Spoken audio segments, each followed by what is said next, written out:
Bonjour à tous, aujourd'hui je vous propose une recette de pâte à pizza très originale, inspirée de la pâte à tielle, avec une petite touche personnelle. Vous allez voir, le résultat est bluffant. Une pâte légèrement orangée, une texture incroyable et pour sublimer tout ça, des demi-tranches de beurre maître d'hôtel sur chaque part. C'est un essai, mais je trouve un essai réussi. C'est pour cela que j'ai voulu partager cette recette. Je commence par mélanger 5 g de levure de boulanger sèche avec 5 centilitres d'eau tiède. Pendant que la levure se dilue, je prépare ma farine en y ajoutant une cuillère à café de sel. Ensuite, je sable la farine avec 10 centilitres d'huile d'olive.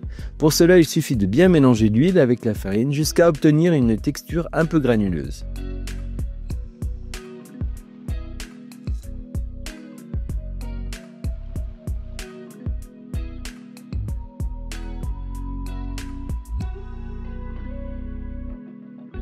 Je rajoute ensuite l'eau mélangée avec la tomate et la levure.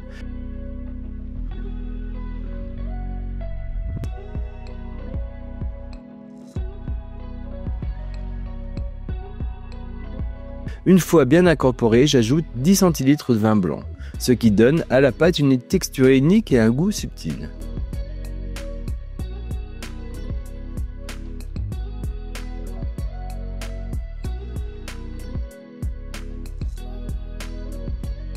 Pour terminer, j'ajoute une pincée d'épices Pigole, ce qui va donner cette belle couleur orangée et relever les saveurs. J'aurais dû mettre les épices au départ dans la farine, mais bon, comme c'est un essai, j'ai fait au mieux. Je pétris le tout pour obtenir une pâte homogène et légèrement souple.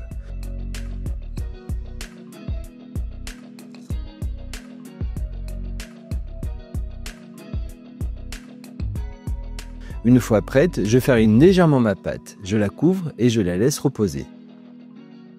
Quand la pâte est bien reposée, je l'étale à la main sur un peu de semoule fine. Cela donne un goût rustique et aide à éviter que la pâte ne colle.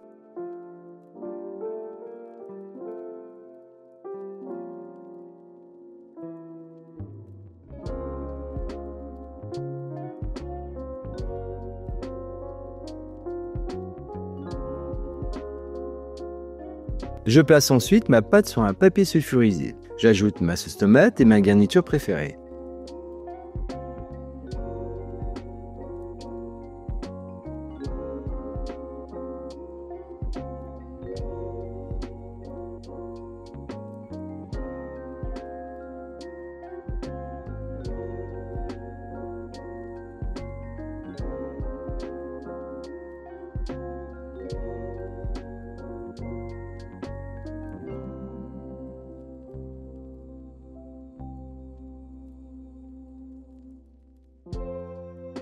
Direction le four. Je cuis ma pâte à pizza dans un four très chaud, à 250 degrés, pour un résultat bien croustillant. La cuisson est très rapide. Et voilà, la pizza est prête. Pour la touche finale, j'ajoute des demi-tranches de beurre maître d'hôtel sur chaque part.